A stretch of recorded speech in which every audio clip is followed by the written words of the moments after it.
Hey everyone, it's Louisa from Feel Good Astrology, and this is a really special Feel Good conversation for me because it's something that I've experienced directly, and it's something I feel very, very passionately about.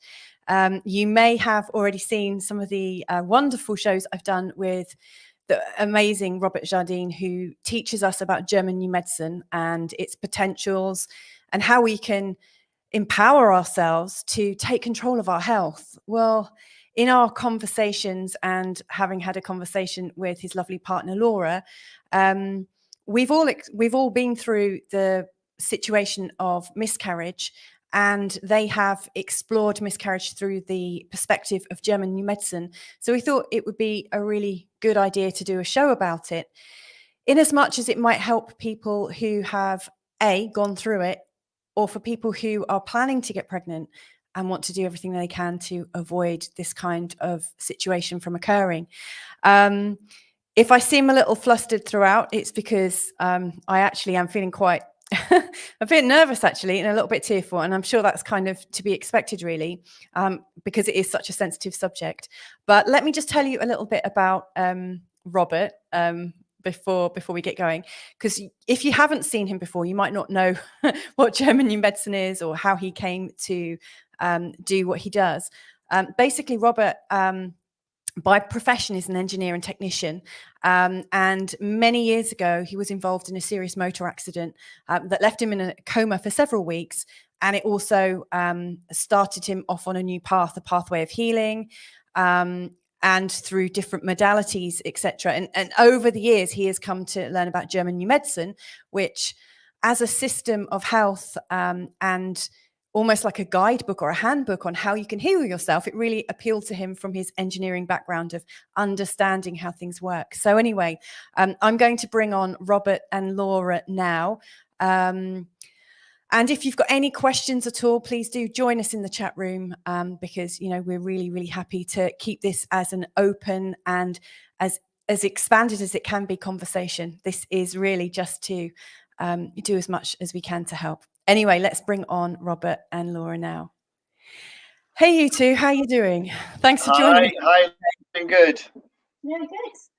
Good to be here tonight. Yeah, we're a little bit nervous, but really glad to have this opportunity to say some, tell the world about some biological truths which may help some people. Yeah. Yes, absolutely. Where would you guys like to start? Because you're the ones that have noticed like the connections and started to join the dots. Shall I leave you to sort of explain it? Okay, well, a little bit about how why we're here or why we've decided to do this tonight was because myself and went through a miscarriage some months ago, earlier this year, and it was just a really most awful thing that we've gone through, isn't it? It was just terrible. Yeah, I mean, it's like what you said, Louisa, when you wrote the introduction for this, that when you become pregnant, your heart, you can't help but your heart just to feel just all the emotions of, yay, I'm going to be a mom, and, holding the baby, and, going through all that and thinking of names already. And you really do, you can't help but really just open yourself up for this amazing gift that's coming your way. And, and it's like, I honestly didn't ever think it would happen to me. And every woman that's watching this, that's been through it, probably thinking the same. It never, came into my mind, and, it was the most unexpected, probably I'd say the hardest thing I've ever been through. Yeah. And I've been through a lot in my life. I've moved country a few times, I've been bankrupt, and, I've lived in various kind of out there places, not much money. But this for me, and I'm a very spiritual person. I work as a intuitive tarot card reader, Laura, can I just stop you there? Your sound keeps coming in and out, and Right. that's really clear now. I just wasn't sure if maybe something like your clothes or something was rubbing over, and I'd really like everyone to hear this really clearly. We can hear you, but Okay. that's better. That's perfect. Yeah, so I've always had that really close connection with spirit and God. Pray a lot and talk to my angels and guides, and so I've always thought, oh, I can get through anything. I'm strong, and Yeah. Spiritually, I've gone through many tests, but this, it didn't just knock me when it happened, but it was months. It was, months later, I would find myself just, walking the hills or something, and something would just hit me like it's like a trigger, and I would just burst into tears and be uncontrollable, and the pain, like I've never felt such pain in my whole life, like emotional pain. With losing your baby, it's just, yeah, it's hard. It's pretty hardcore, hey. Yeah. With us, everything was going good, and we just got to the point where we decided to tell everyone, or not to tell our friends, just our very select few, and we thought, yeah, everything's good. We had one child, and we thought, hey, it's a dead cert, so we'll tell mum and dad, and we'll tell our best friends. And we were just sort of after that, not long after that, was it? Yeah. Yeah. Mm-hmm. Do you want to tell people what?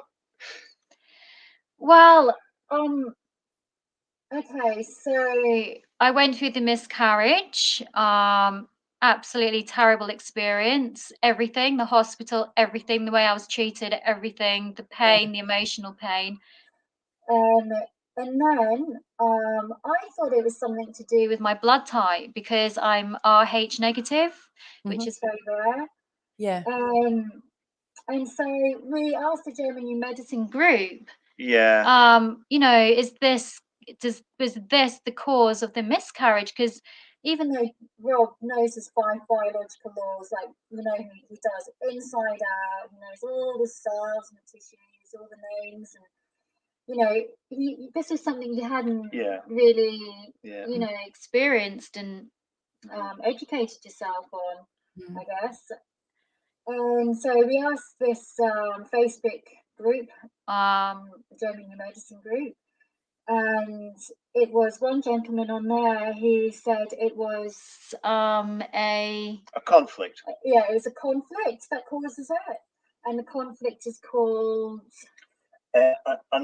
an ugly half genital conflict is the technical term for it, but it's like a conflict of it's with something of a sexual nature, which is pretty horrible and disgusting, or something offensive or disgusting that has some kind of sexual gender orientation. So it's with men, with the opposite sex. Obviously it's a woman that's pregnant, so it's with a man, or with something to do with men, or something that she perceives from that side of it. So I totally, as soon as I learned that, well, we when we found that out, we started to think back. Okay, so when exactly did the spotting start? Because it started with just spotting, just little spots of blood, and we thought, well, when, what day was that? When it went over, it went over 3 or 4 or 5 days, didn't it? Yeah. So we thought, right, okay, when did the spotting start? So what happened the day before or that night? Immediately before that symptom, when things weren't going right. Okay, so we managed to sort of trace it back to some stuff that Laura had been looking on the internet, because we're also very aware of this COVID thing. Whatever side of the fence that you're on, well, that's the side of the fence you're on. We're very much on the side that doesn't really, believe it's a viral thing. Yeah. And you was looking at stuff. Yeah, well, see, because I'm a bit like Robert, you know, I call myself, I suppose, a truther. I like to know what's really going on. In Australia, I used to have a little spiritual shop there, and so I get lots of other truthers coming in, you know, telling me, you know, way back when, you know, so I knew that the planet's always been a bit not what we expected, you know. And I was doing research, and I came across an amazing lady called Janet Osborne. I'm not sure if anyone's heard of her, but she's done a lot of great research herself and put some documentaries together. It's called Fall of the Bow. Oh, yeah. Yeah. Yeah, I've watched that. Basically, it went, so it's very heavy, so I'm not really, you know, you have to be in a really good headspace to watch that. Yeah. But I was curious. I wanted to know the truth. I want to know what's going on. So, it was a couple of pictures actually on that really disturbed me. And I mean, Yeah. sickened me, really just disturbed me. And I went down to the river that day and I cried. I just cried for what I'd seen, you know, and really to do with satanic ritual abuse and all that really heavy stuff. So Yeah, I don't like it's just that what you saw on the internet was very shocking and very disturbing, and it was of a sexual nature because of the stuff that was getting exposed. Whether it's true or whether it's not true, you perceived it as that at the time, and it had a definite strong effect on your emotions, because you're a mum already. Okay, we've got one child, and just to even think about that was just so horrible that it played on your mind. And you saw some pictures. Laura saw some pictures which just really, it just hit her before she could even have time to think about what she was looking at. There was an emotional impact happening there. And then that was really, we were able to sort of piece together that was the start of it. You know, that was the major thing that triggered the process of which eventually ended up her having a miscarriage. So it was a sort of trauma shock. And you know, and looking back now, I can kind of, you know, I mean, obviously at first I blame myself, you know, like we all do. Yeah. Total, how could I do that? How could I do that to myself? I'd done this to our child, and so I was carrying all that around, you know, and lots of anger. So you go through all the emotions, but then I mean, I can talk about it now. 3 weeks ago, I couldn't because I was in the same place. But since then, we have done so much therapy, haven't we? Yeah, we've done some. We did. I didn't realize that it was still quite such a. It was still controlling your emotions. I didn't realize it was still so in control of her emotions. She doesn't let, you know, she's a very sort of strong person on the outside, you know. And I didn't realize. So we've done a lot of pretty hardcore therapy, and it's made a huge difference in you. Yeah, it's been a transformational, in fact, actually, to be honest. I couldn't talk about it before. Yeah. And the work that we did really was facing my demons. I mean, it really was. And you know, there was a couple of times I could have hit Rob. Again. You know, because it's heavy, really heavy stuff. But I really do feel that in life, you know, you really have to do that to heal. You know, I mean, when we had some it was in the house where, you know, the miscarriage happened, and it's the bathroom, you know, and every time I went into there, I'd be bawling my eyes out, and it was a trigger. And I was just so fed up with it. I was like, I just want to move on now. I want to get on with my life. I want to be present. I want to be present for my son and happy me again, you know. And so that's when I said to Rob, I just can't carry on. I'm like, you know, I can't believe how much it affected me. And yeah, so we went very deep, very heavy work. But now it's like I can talk about it, and I'm not thinking about it so much. And No, she's sleeping better. Yeah, I wasn't sleeping before, and just everything's just come. You know, a lot of good things has come from it. But yeah, so really, that's the purpose of this today. Is to there are some lessons that we've gained from this, which everybody who is likely to have a family needs to know. Because we've now realized through the work of Dr. Hammer that you know, the one major trigger of miscarriages is this it's called an ugly half genital or semi-genital conflict. And I'm going to sort of explain what that is and what it does tonight. And I'd be really keen to explore it, because that doesn't completely fit in with my experience. But the ugliness does, but not the male side. So I would really like to explore that, and also see if other people, you know, if anyone else wants to share their story. We have got Healthy Move from Portugal, who have said, "Ola, sending healing wishes from Amsterdam," which is really kind, because it is still very fresh. I mean, it's, you know, it only happened this year for you, so that's so kind of you, Healthy Move. Thank you.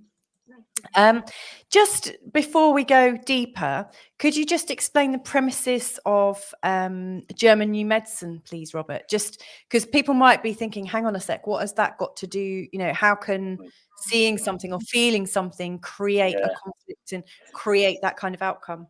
Yeah, that's a really good starting place.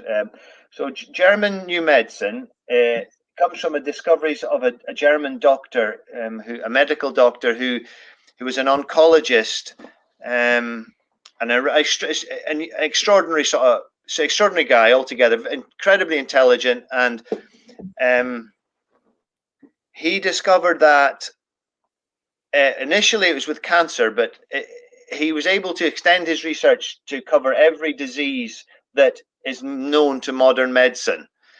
And he has been able to prove that all symptoms or all diseases are actually part of a biological adaptive process, and that process is controlled through the brain by a function of the brain which is called the psyche. So the psyche, or the biological brain, it controls all of the body processes that go on within us, even things like fungal and so-called infections or bacterial infections. Everything is controlled by the body, or by the psyche through the brain.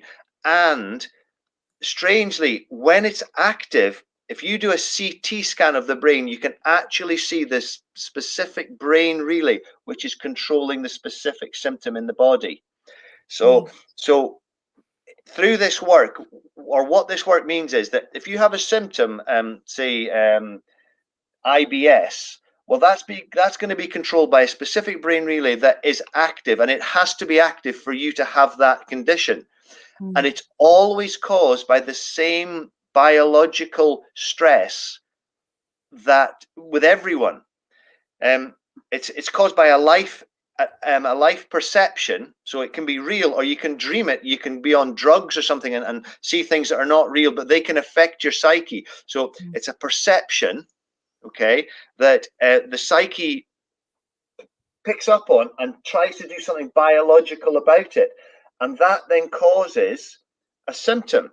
So it doesn't matter whether it's called IBS or Crohn's disease or breast cancer or schizophrenia or athlete's foot or a miscarriage. That's a symptom, and that's being controlled by this overall process.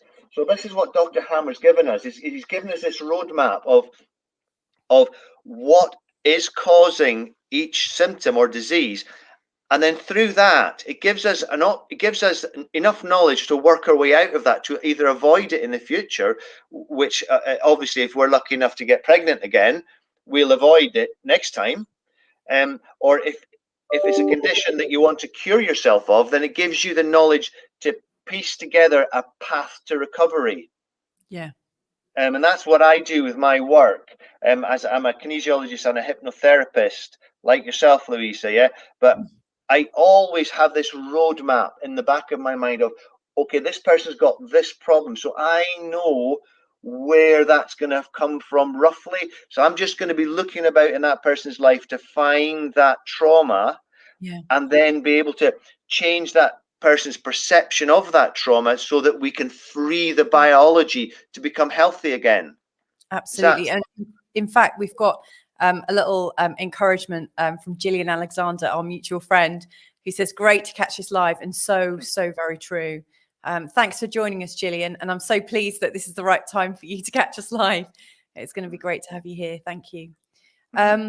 Yeah, so it's a roadmap, a scientifically demonstrable roadmap that we use to chart how we're doing in our life and what we might want to look for and be wary of. It's the most, I believe it's the most beautiful and perfect piece of medical research that's ever been done by anyone ever or anywhere, right?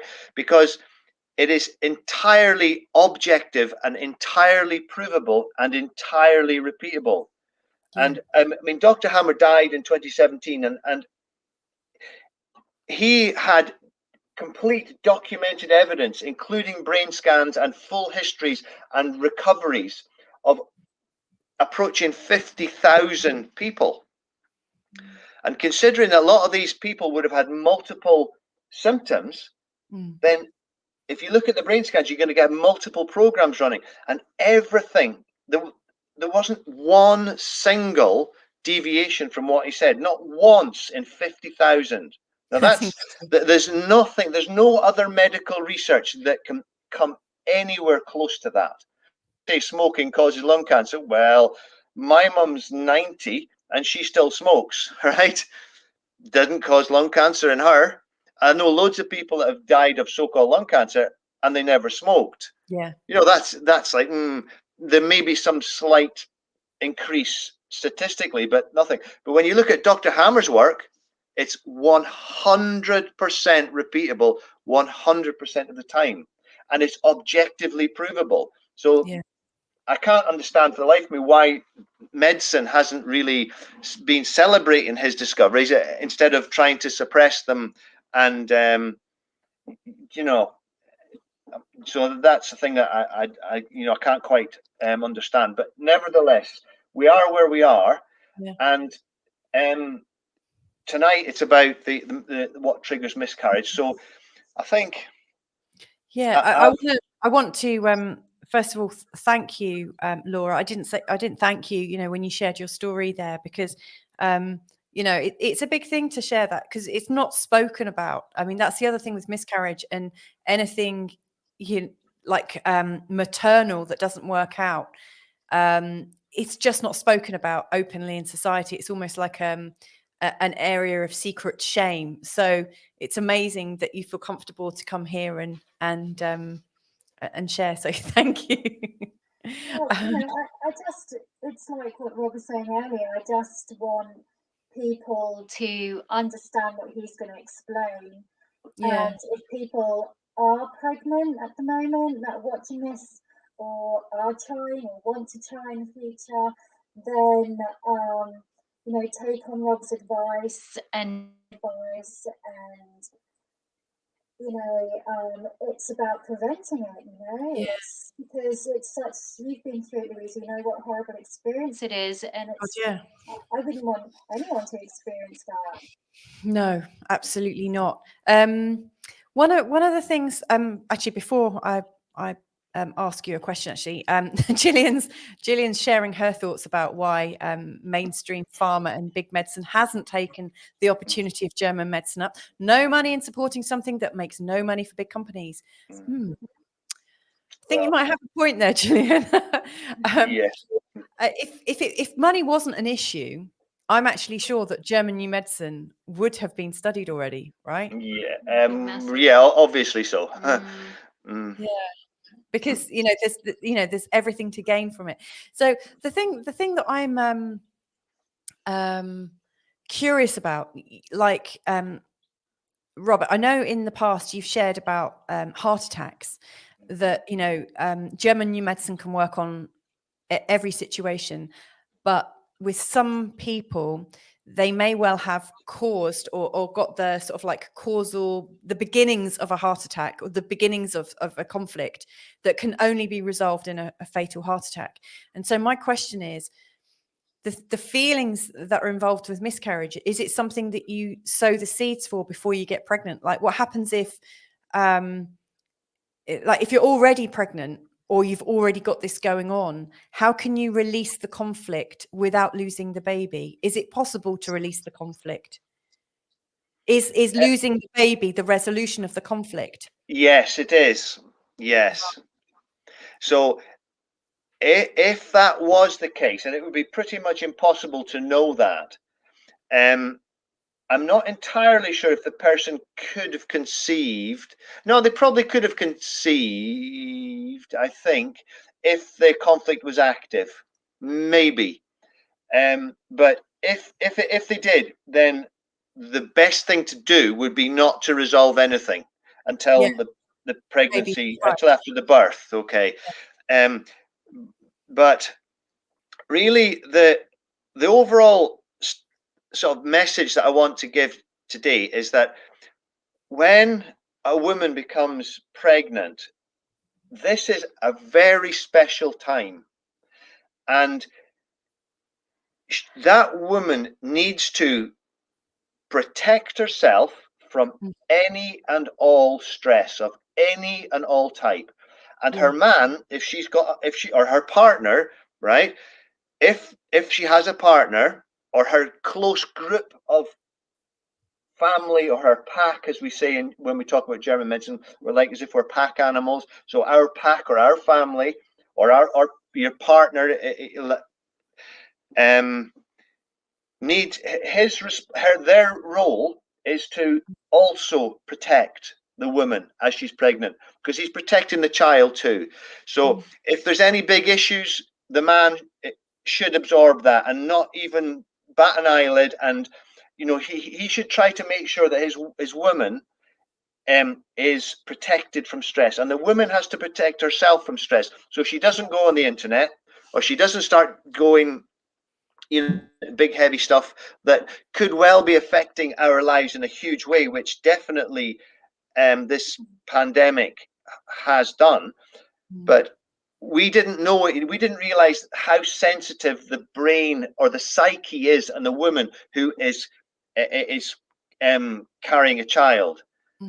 Because what happened with, you know, well, what happened is a bit of, you know, sad history for us. But if we had known beforehand, I wouldn't have allowed Laura to be looking at all this truth stuff, and Laura wouldn't have allowed Laura to be looking at all this truth stuff. She would have been looking at the Magic Roundabout and Teletubbies with Rohan, our child, and that would have been it, you know. And we would now have 2 children, but that's it. I think also families cause a lot of stress, and friends, you know, I mean, not meaning to, but you know how sometimes when people turn to you as an agony on, and they tell you about what's going on in their lives, and don't take other people's stuff on you. In future, I think my phone, if I get pregnant again, no internet, as Rob says, and no phone. I'm just gonna go see now.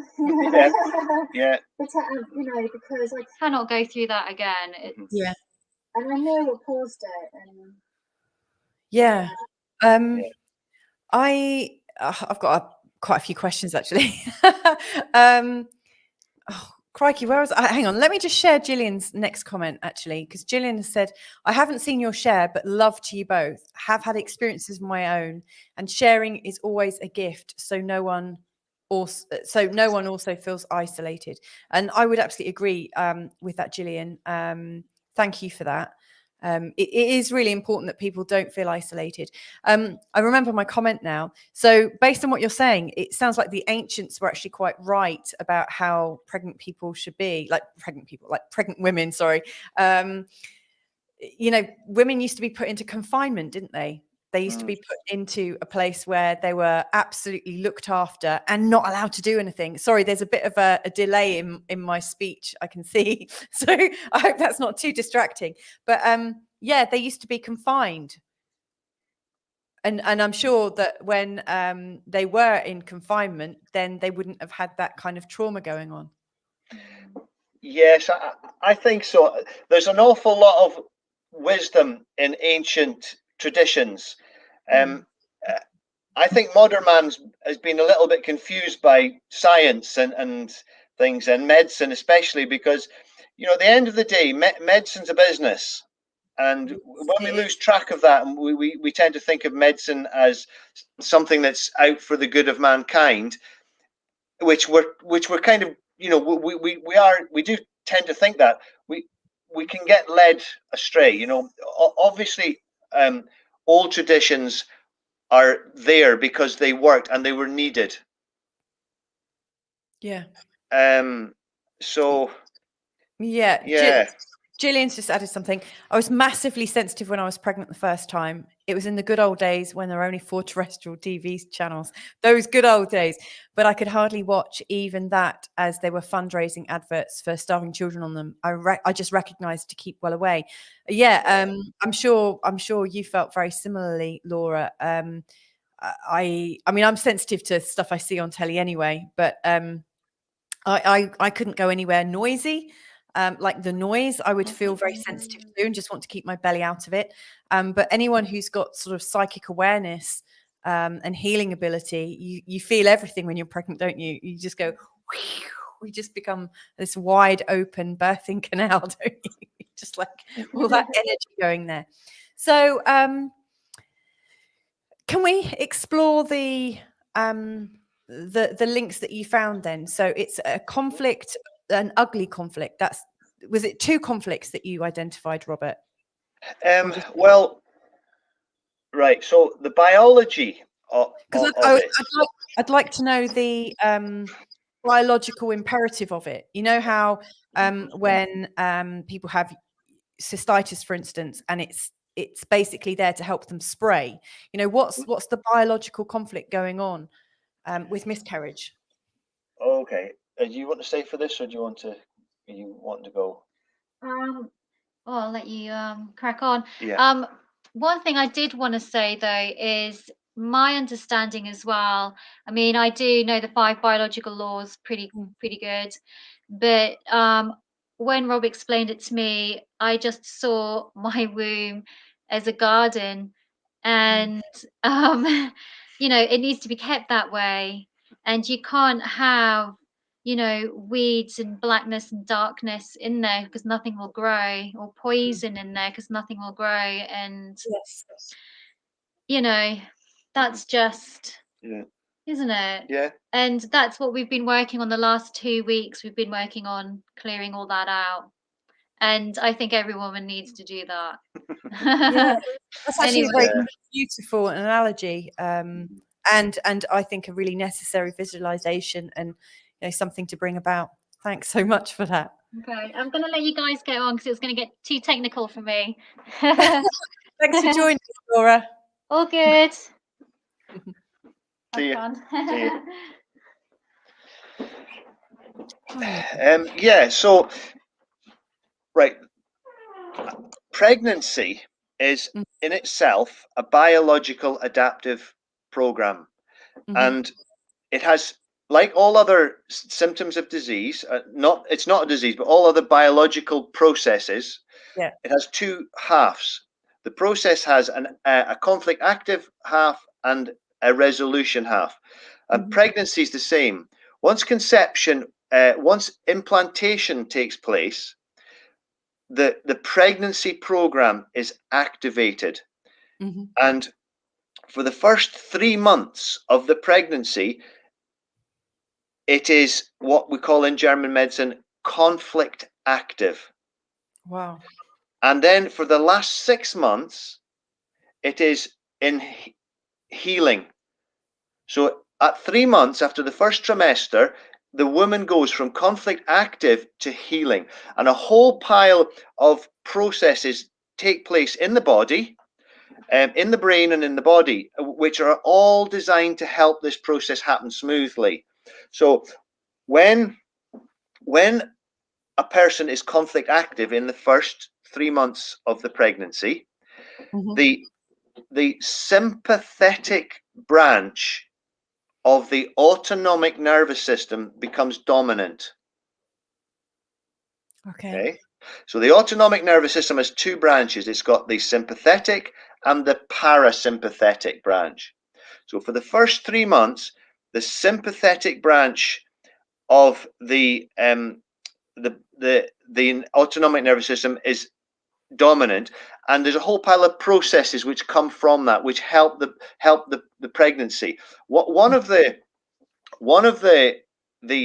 processes which helps the pregnancy is that all the uterine muscles go into a state of contraction. They go contracted in order to hold the new fertilized egg, the new fetus, in the womb, to keep it all nice and safe and tight and snug. Also, there's a lot of there's also this cell nutrification of the uterine wall, so that all the blood and all the nutrients go there to feed the little baby as it grows. Okay, now half of the pregnancy, the uterus is the nourishment is still there, but the muscles start to relax to allow the baby to grow, because by that time it's fully embedded, right? And it allows it to grow, because the thing, they grow to quite a big size, as you know better than I, right? Yeah. So the woman's body has to give it room to grow. So there's this biological process going on, right, which should run perfectly smoothly, and at the end of it you have a nice happy child. Now, what happened with myself, and perhaps very many other women that have had a miscarriage, is that we suffer, or the girl suffers a semi-genital sexual conflict. So Laura saw something on the internet which was desperately horrible, what was getting done to kids, and it was of a highly sexual nature, and the satanic rituals and all that stuff that's, we shudder to think about, right? Well, what happened with Laura was she was already pregnant. Okay, then she took that shock. So what happens is another biological process gets set in motion in the brain. She's already got the pregnancy one running. Okay, but then the second process gets started, and with an ugly semi-genital conflict, what happens is that the female body reacts by trying to, in its own crazy way, almost like it starts to nutrify the wall, the inner mucosa, as if it's pregnant. So what Laura actually had running was almost like two pregnancies. She had a real pregnancy, and she had another kind of pseudo pregnancy reaction to this ugly sexual conflict. So she was in the first 3 months of them both. The uterus was becoming very nutrified. All the blood was going there to feed the fetus, and also to feed this unresolved, horrible thing that she'd seen and heard on the internet. Okay. Now, that would have been okay. I mean, it would have not been good, but it would have been okay until the end of the 3 months, and then her pregnancy program would have been trying to switch into the sympathetic atonic phase, which, remember, I said each pregnancy has 2 phases. The first 3 months is conflict active, and then the last 6 months is in what you might call the healing phase, right? Well, if she had also had this ugly sort of sexually orientated conflict running, conflict. Yeah, a disgusting horror, something that just doesn't sit well, and it's to do with the opposite sex, right? So it grumbles on. Well, if she had that running and it was still running for, say, 2 years, right? If it was going to run on, then her body would have been confused when it switched over for the second half of the pregnancy, because the body, the womb cannot be both conflict active and in healing at the same time. Right. So it would have messed that up. But that wasn't the case with Laura. What happened with Laura was that the semi-genital conflict went into resolution while she was still conflict active, if you like, with the pregnancy. So the whole womb is still trying to nourish itself and go into nutritious, to create a nutritious surrounding for the fetus, right? And hold the baby tight with a smooth muscle. But when the ugly conflict went into resolution, it wanted to let go of the nutrition. It's almost if it was having a period. It just wanted to sort of rid itself out and start again. You see, and it could also have started some release of prostaglandins, which are hormones which the body produces, which cause the muscles to relax. You see, so it's almost as if the pregnancy was trying to continue in the first trimester, but the ugly semi-genital conflict went into resolution. So it was trying to get into the healing phase. It wanted rid of the nourishment that it had given to the womb. You see, so with it, when that conflict went into almost like having a period, right, it took out the whole pregnancy as well. So it started with the spotting, and then it got worse, and then it got better, and then we went to hospital, and we came back, and then we had all this stupid mask thing and all these flipping crazy rules that was going on, and then she got sent home, and then she was all hoping, and then the bleeding stopped, and then it came worse, and then it came all out, then it all went really wrong and went all down the toilet, and then that's when even going into the toilet for Laura for months and months ahead, she was just in tears because it just brought subconsciously, it was just all connected to that trauma. Yeah. Right. So that was the sort of the biology or the brain stroke interaction which caused her to have a miscarriage. Was this ugly semi-genital conflict went into some kind of resolution. And it was almost trying to have a period at the same time as her body on the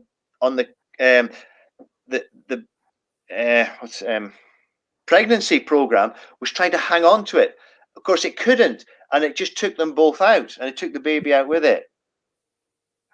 And that's why that's one reason why stress of any sort, but especially that sort, needs to be completely avoided. And even when a woman's pregnant, she should not have conversations or any interaction with people that are having issues like that, because a woman can even suffer it for somebody else. Oh yeah, absolutely. In the way that people do visual rehearsals and things like that, like what you think about, you bring about. When you see something, it's possible to feel like it's happening to you, or to somebody like close to you, and to have exactly reaction. Yes, exactly. It is almost as if our bodies, and men too, but obviously different things. Men too, we can have a biological conflict just because a member of our families had it. Let's say, like a woman, like a grandmother, right, whose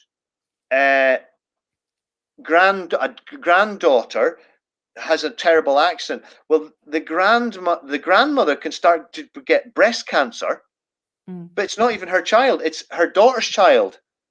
Do you know what I mean? The grandmother can actually start to produce breast cancer, and the reason behind that is because the grandmother's breast wants to nourish the child to get well, so therefore it wants more breast tissue to produce more milk.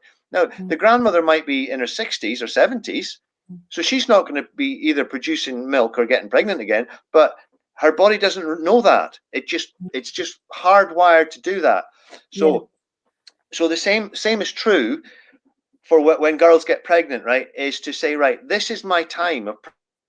So this is a time when I'm going to protect my child from any trauma that it will have as a result of me being traumatized as well, because the fetus can actually be traumatized. Actually, the fetus, if it suffers things, I mean, the major cause, it would be like loud noises. Loud noises are a big danger to unborn children, right? And one of the reasons behind that is the baby is connected to the mum, and it has to hear the mother's heartbeat all the time, because that tells the baby that mummy's okay. Heartbeat, you go boom, boom, boom, boom. The heart's going, and the wee baby's listening to that heart 24 hours a day. Now, if all of a sudden there's an ultrasound scan getting done, or the woman's gone to a rock concert or something like that, or she's standing beside a great big noise, something that's really noisy like a lorry or something, right? The baby can lose contact with the mum by the sound of its rhythm of the heart. So the baby can take a trauma. Yeah. And Dr. Hammer actually discovered that is the cause, these traumas are the cause of Down syndrome, Mongolism.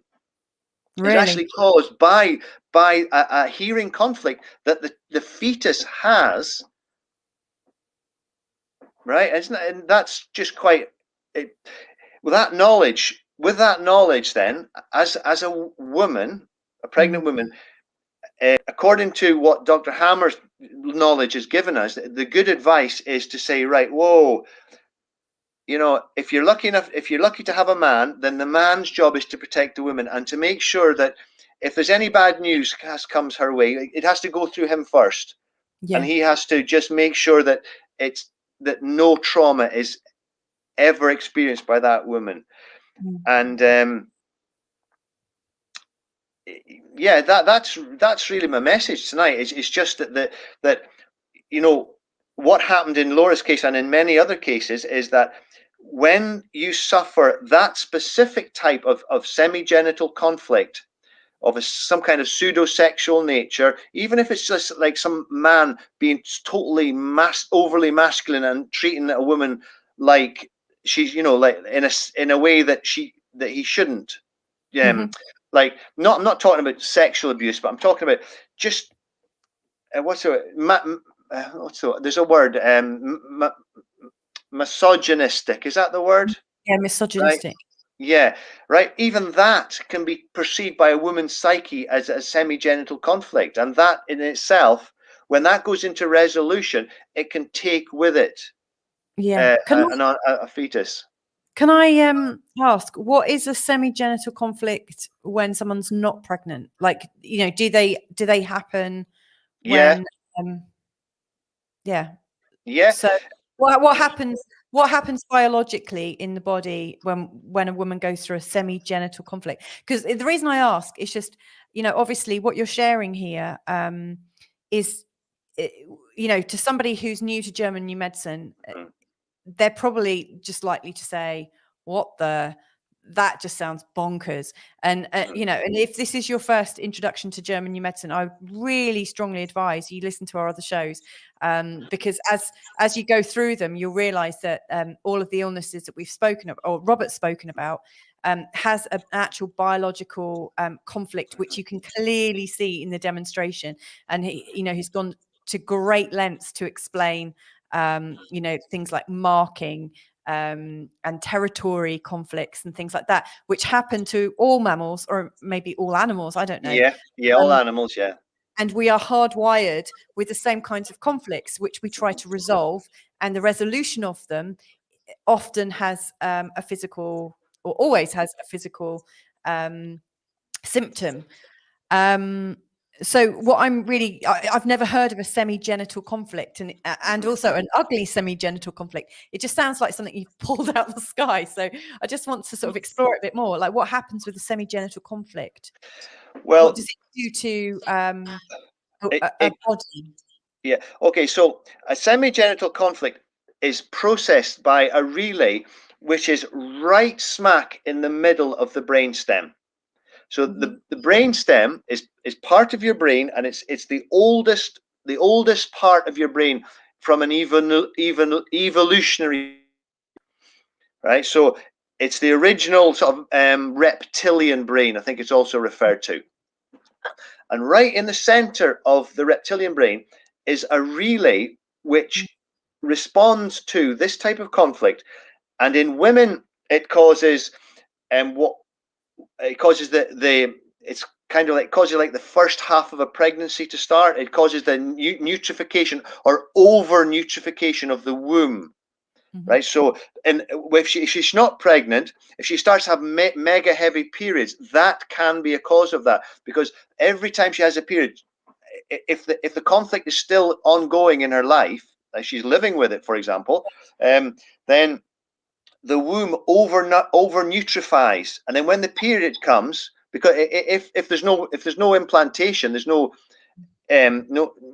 implantation, no conception and implantation, then you go to your period. And if you start having mega heavy periods, that can be because it's like, it can be, there can be other things causing it, but so that's one symptom of it in a non-pregnant woman. So non-pregnant women can suffer it, for sure. Can I find out, like, what is it about a semi-genital conflict that, like, why do we over nurture that area? Like, what's the biological reason? Like, you know, like with the spraying, I understand that, you know, our bodies prepare so that we can spray and mark our territory, or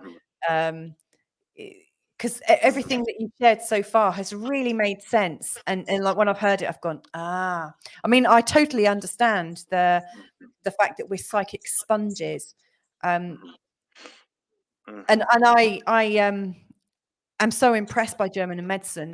You know, I'm trying to find this extra. Right. It's a difficult, right? It's right. We're talking about evolution happening, and these programs being part of that process, which come from like millions of years ago, right? So when we were all connected to all the other species, right? So we're talking that long ago, right? Now, you know, sometimes the body, like, we've got a light switch. You can see a light behind me. Now, there's one light switch for that light. Now, every time if the body's only got that one switch, right? It can be more than one thing switches it on. The body's only got one.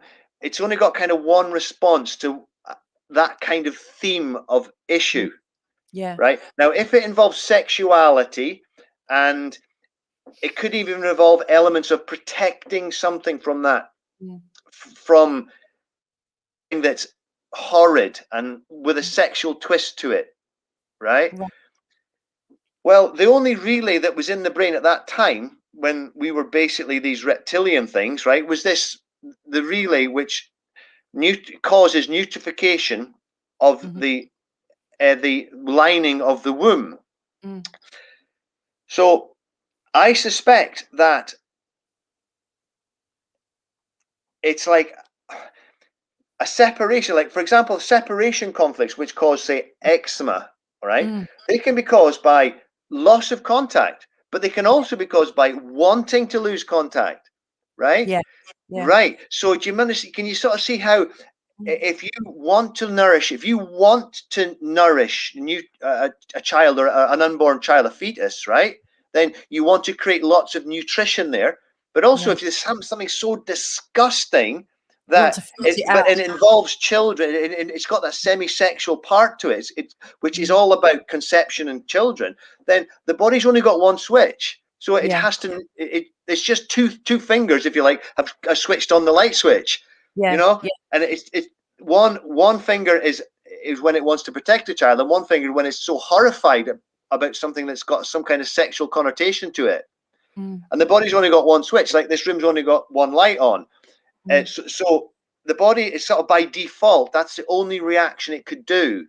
And because it had this kind of strange sexual overtone or undertone, and you know, and it's to do with reproduction and sex, and whether it's even filthy, dirty practices that are being done by people to, you know, others against their will, right?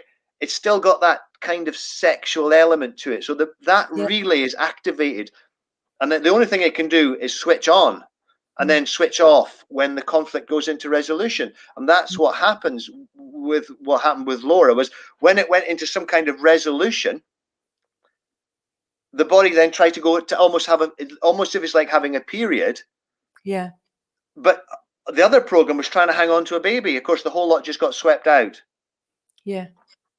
So, I mean, what I'm hearing is almost like washing out of disgust. Yeah, that's it. It's almost like it was like some kind of pregnancy program that was started, and when that goes into, you know, when that went through to termination and resolution, then it interrupted the real pregnancy, which was still trying to, in the first trimester, which was still trying to hang on to a little fetus there and feed it and keep it all in a beautiful place.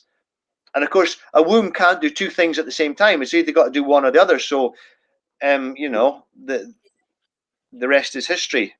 Yeah, I totally understand that. Gillian has been very generous, and she's got some ideas that she wants to share. And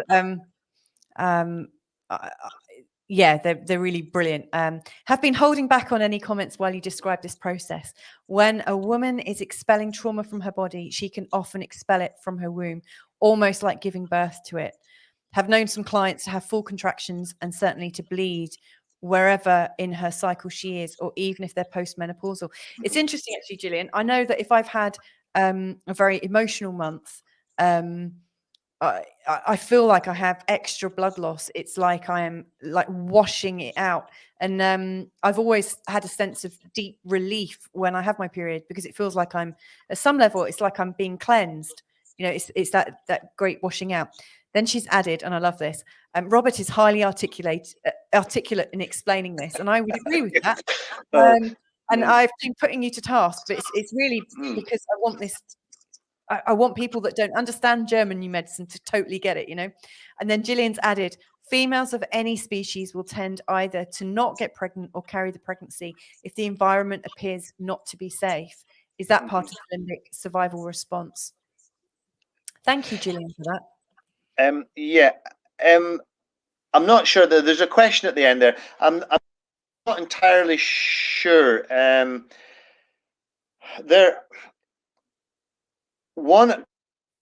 reason that pregnancies, or another reason that girls should be protected from stress when they're pregnant is that I talked initially to start about, I mentioned the muscles, the smooth muscle within the womb, which goes through a process. For the first 3 months, it starts to it goes tight, nice, everything tight, when the little tiny fetus is just growing, you know, tiny little thing. But then when it needs more space, they relax. And the prostaglandins, which are these little like localized hormones which control the contraction of the muscles, right? They're part of this process. Well, any stress, okay, puts any trauma, I should say, any what you would call DHSs, which in German, it's the German terminology, German medicine terminology. So any bioactive stresses which strike us, okay, they put the body into conflict active. Now, if the woman, let's say she's 6 months pregnant, right, her body is in what's called the vagatonic, or the sympathetic atonic phase of the pregnancy. She's gone after the first 3 months where it's conflict active. Now she's gone into healing. So everything changes around. The parasympathetic branch of the nervous system takes control, and all these muscles relax to allow space for it, for the baby to develop properly. Well, if all of a sudden you go conflict active about something. Let's say there's been a major fight in the family, or some mega trauma happens, right? And the woman gets a major shock. She will go highly conflict active. Now, the sympathetic nervous system will struggle to be highly in the healing phase of the pregnancy, and yet highly conflict active phase of this trauma. And that in itself can cause a lot of confusion with the mechanisms which are trying to protect the pregnancy. Yeah. That's interesting that you share that, because in my last pregnancy, in the second and third trimester, there was an almighty shitstorm going on in my family, which I appeared to have instigated. and my pregnancy continued, presumably because of the timing of said shitstorm. And funnily enough, it did have a sort of semi-genital conflict origination, weirdly. I don't know if it's ever really fully been resolved. It kind of was it's a let's agree to disagree kind of thing. That was the best resolution that could have occurred. But in my around the time of the pregnancies when I had miscarriage, 2 miscarriages, and then fell pregnant a second time, sorry, a third time. We in the last time we chose not to tell anyone until around 4 or 5 months. We kept it very, very quiet. People very close to us who knew where we lived and stuff, they knew that I was pregnant and carrying, but we didn't tell any family members from a side of the family that had very strong reactions to our news when I got pregnant and lost our twins at 13 weeks. So I'm wondering, like, this wasn't a male thing, that initial conflict. I'm just wondering, do you think that's why, people delay telling people until gone, into the second trimester? Is that like instinctively when it's in that safe phase where shock and trauma can't rock it? I'm not sure. I think I think if we go back in history, I don't know if people would have kept it a secret. If you go back hundreds and hundreds of years when we lived in tribes, and the lady became pregnant, I think they would have been celebrating. I think everyone would have known, and they would have reacted in the right way, and life would have been conducted in the right way within these tribes. What is the right way that people are excited that there's new? It's good news that the woman needs to be looked after, cared for. It's a time for understanding that nature is happening, and that woman is, she needs to be cared for and protected during this time. Because you're not just protecting her, you're protecting the child more than her, to be honest.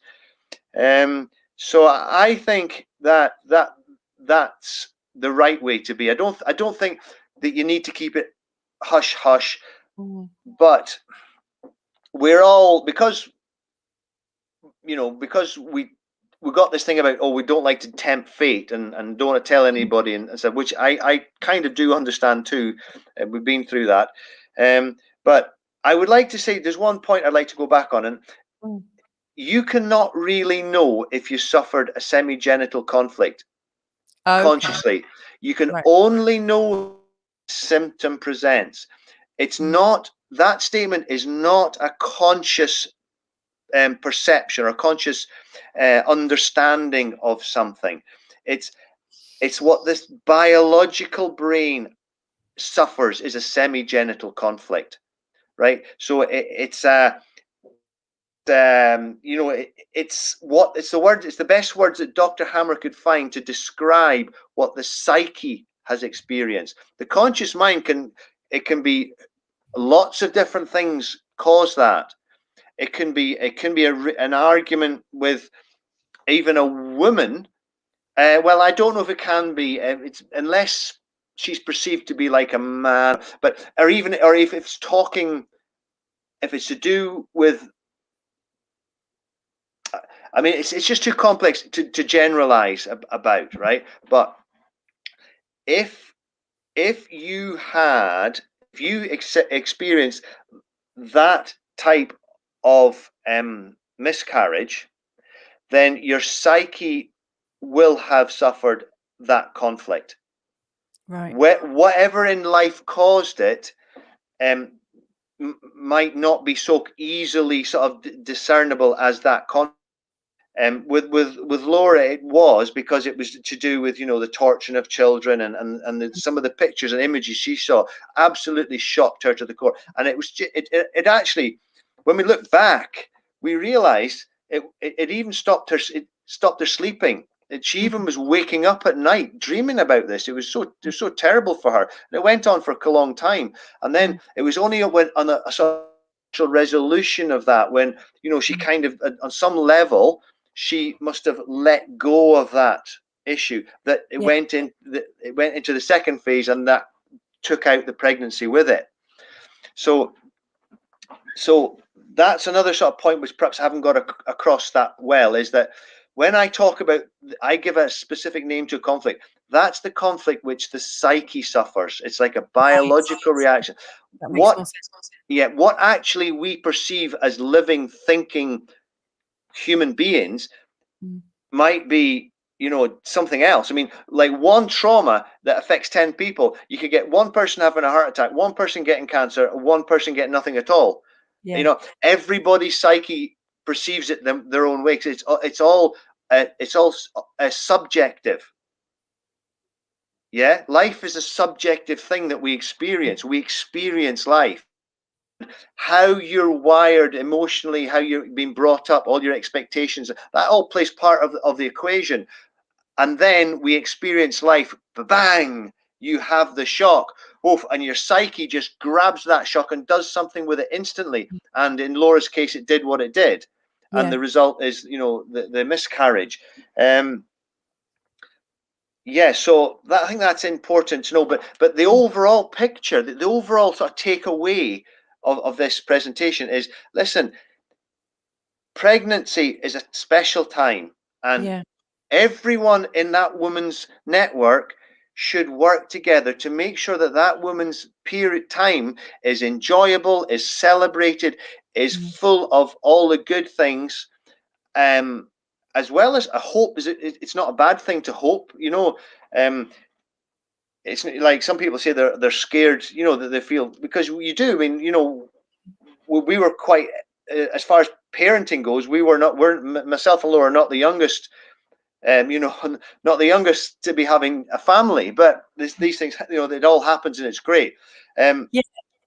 So there's all these worries get built in, right? And we just got to realize, hey, it's not good. It's not good to be watching the news, to getting into big disputes, to getting big arguments. If it's a family argument, well, the woman she should not be involved with that just now. And if you're part of a family or part of a network that cannot understand that, then you have to remove yourself.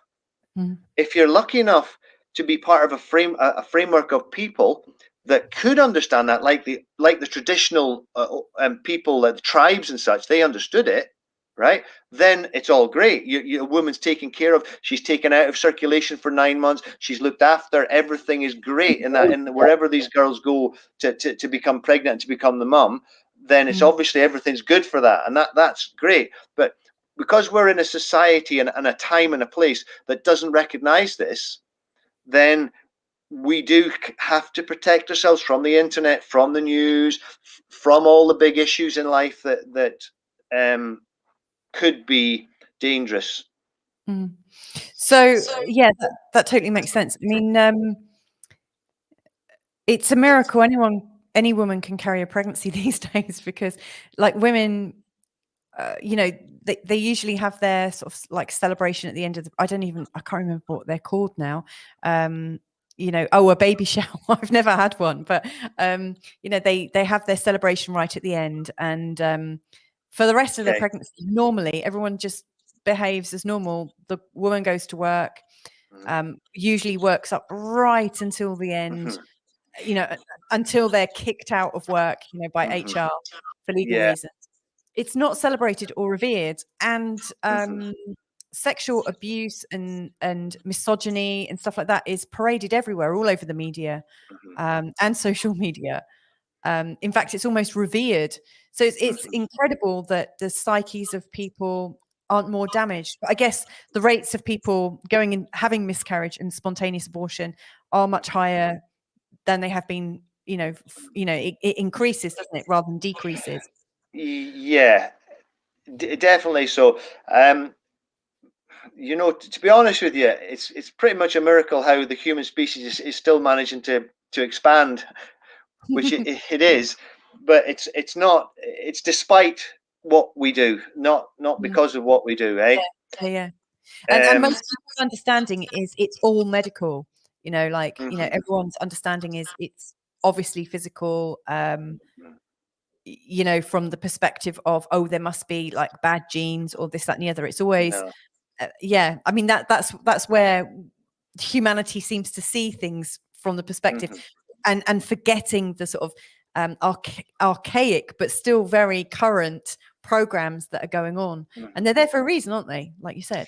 Yeah, well, these biological programs help us get through evolution to where we are. They are emergency adaptive responses which helped our species stay alive, and every other species as well.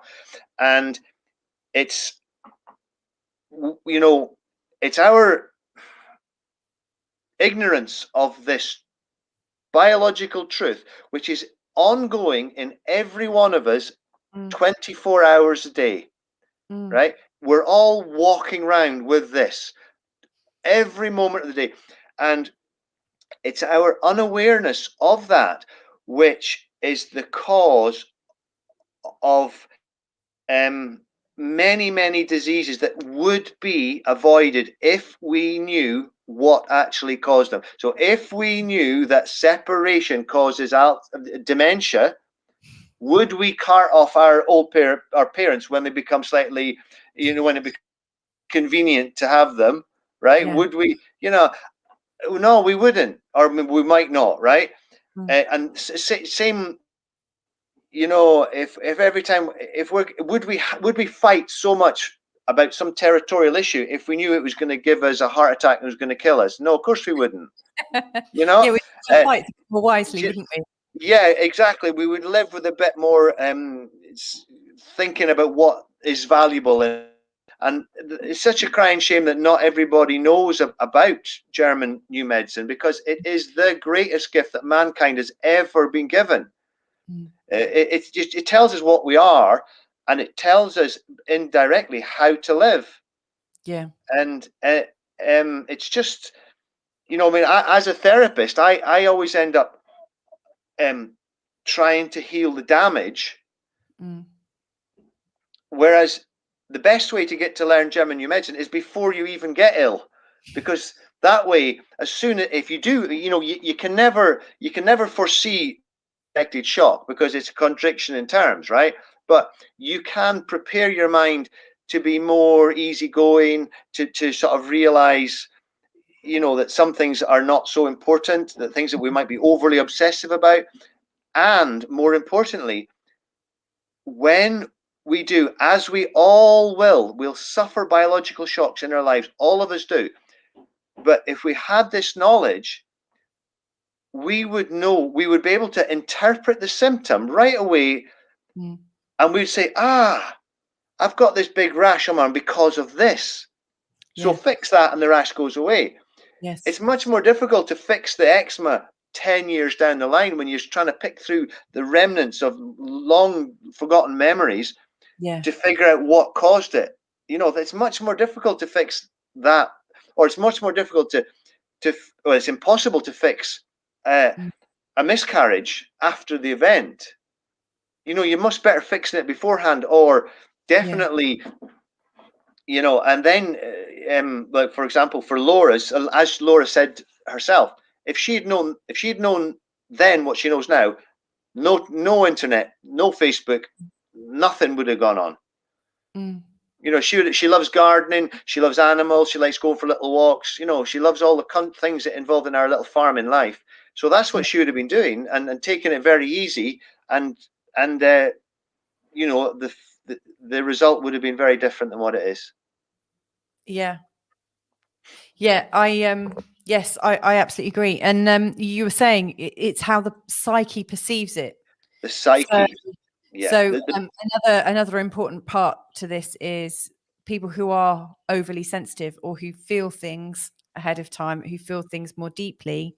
Mm-hmm. They're the women that need to be extra prepared for that, and the family around to be aware of that as well. Yes, and Laura is one of those people. She's a very, very sensitive and cares hugely about what happens to other people, and that's what did it.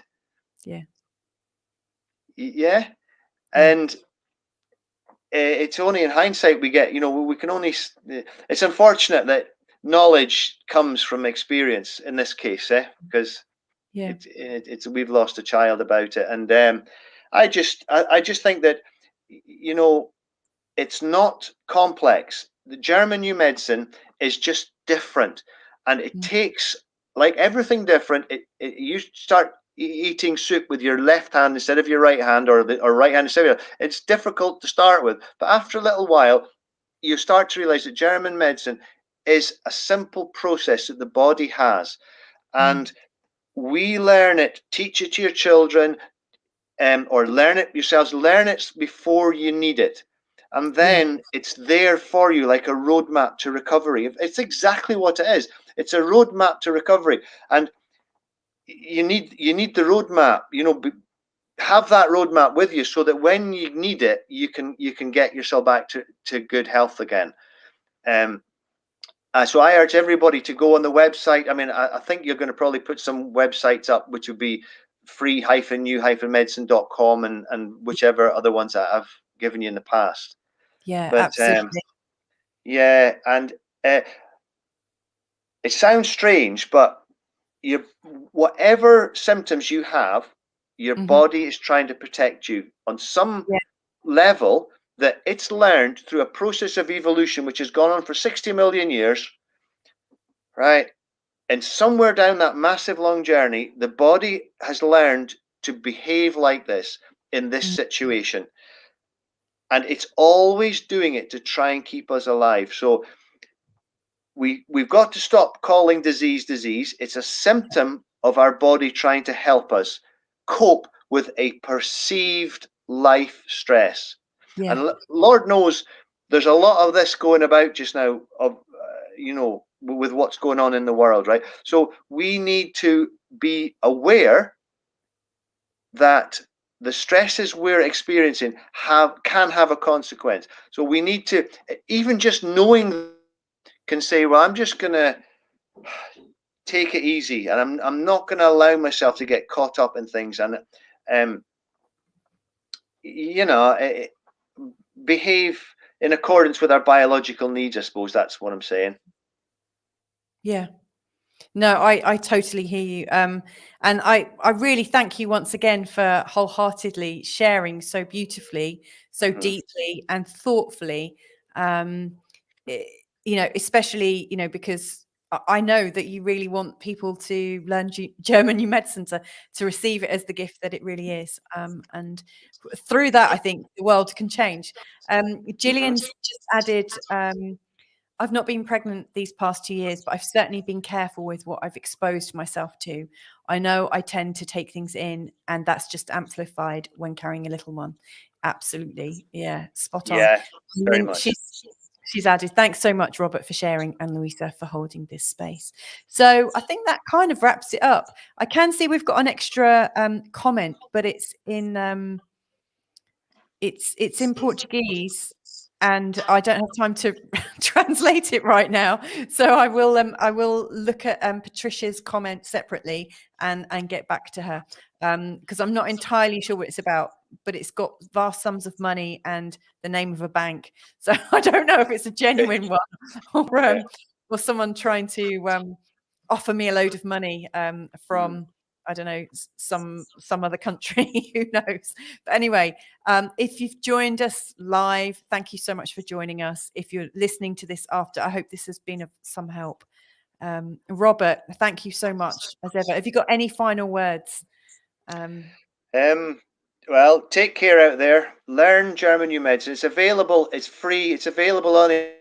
There's plenty of websites which can teach it. There's books which you can buy on it. Learn, protect yourself, protect your family, and just know that nature is trying to help us stay alive. Our bodies are trying to help us stay alive, and good luck, everyone. Hopefully we'll speak again, Louisa, and we'll talk about something else. And with this condition, there's no cure because it's happened, right? But with other things that we in the future we can talk about a subject where there is a cure. Like if somebody's got Crohn's disease, well, then there's a cure to be had. So, and that'll be another interesting discussion that we perhaps can have. So, absolutely, I think we should do it. Anyway, let's say goodbye now, and I'm going to catch up with you just after the show ends. So stay where you are, Robert. Anyway, thanks a lot. Take care. Bye for now.